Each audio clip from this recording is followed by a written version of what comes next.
Hi JoAnn, I'm so happy to see you here today to come out to play mini golf at our 3rd annual Autism Tree Rocks Golf Tournament.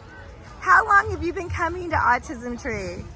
We were introduced at a health fair 6 years ago by a beautiful young lady by the name of Kat, one of the volunteers, and I've got to tell you, ever since, it's just been an incredible program to be part of.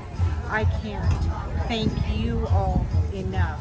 We've gone through some really hard times, and it was pretty much right after Dominic was diagnosed. And I gotta tell you, you guys have been there every step of the way. Yourself, Miss Rebecca, Mr. John, Miss Erica now. It's an incredible family to be part of. I am so glad that sometimes you guys call upon me to, maybe share some of my own learnings that you all have taught me. And we live the pay it forward.